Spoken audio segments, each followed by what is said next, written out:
লক্ষ্মীপুরে প্রেমিকের গোপন অঙ্গ কেটে ফেললেন প্রেমিকা। শনিবার বিকেলে লক্ষ্মীপুরের রায়পুর উপজেলার আলতাব মাস্টার ঘাটের কলাপাতা রেস্টুরেন্টে এই ঘটনা ঘটে। গুরুতর আহত অবস্থায় প্রেমিক তাহিদুল ইসলামকে উদ্ধার করে সদর হাসপাতালে ভর্তি করা হয়েছে।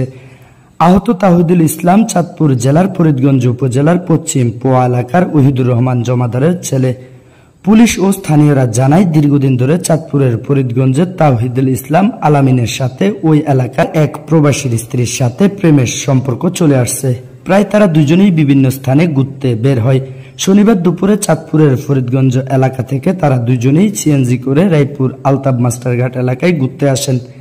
এক পর্যায়ে তাহিদুল ইসলাম আলামিনের মোবাইল ফোন নিয়ে ওই নারী দেখতে পায় তার বান্ধবীর সাথে গোপন প্রেমের সম্পর্ক চালিয়ে আসছে তাহিদুল। এই ঘটনার জেরে ধরে উভয়ের মধ্যে তর্ক বিতর্ক হয়। এক পর্যায়ে কৌশলে কলাপাতা রেস্টুরেন্টের ভিতরে তাহিদুল ইসলামের গোপন অঙ্গ কেটে পালিয়ে যায় ওই নারী। পরে স্থানীয়রা ওই যুবককে গুরুতর আহত অবস্থায় উদ্ধার করে জেলা সদর হাসপাতালে ভর্তি করায়। রায়পুর থানার ভারপ্রাপ্ত কর্মকর্তা ইয়াসিন ফারুক মজুমদার বলেন, যুবককে উদ্ধার করে সদর হাসপাতালে ভর্তি করানো হয়েছে। তার নাম তাহিদুল ইসলাম আলামিন। তবে ওই নারীর পরিচয় এখনো নিশ্চিত করতে পারেনি। তাকে ধরতে পুলিশের অভিযান ও মামলার প্রস্তুতি চলছে। সিভিল সার্জন ডাক্তার আহমদ কবির বলেন, তাহিদুল ইসলামের গোপন অঙ্গের 90 ভাগ কেটে গেছে। তবে এখনো তিনি সংখ্যামুক্ত নয়, তার চিকিৎসা চলছে। প্রচুর রক্তক্ষরণ হয়েছে। 24 ঘন্টার আগেই কিছু বলা যাচ্ছে না।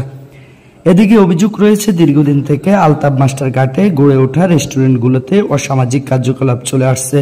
প্রশাসনের চোখ পাখি দিয়ে সকাল থেকে দুপুর পর্যন্ত স্কুল কলেজ পড়ুয়া শিক্ষার্থীরা অশালীন কর্মকাণ্ডে লিপ্ত হচ্ছে।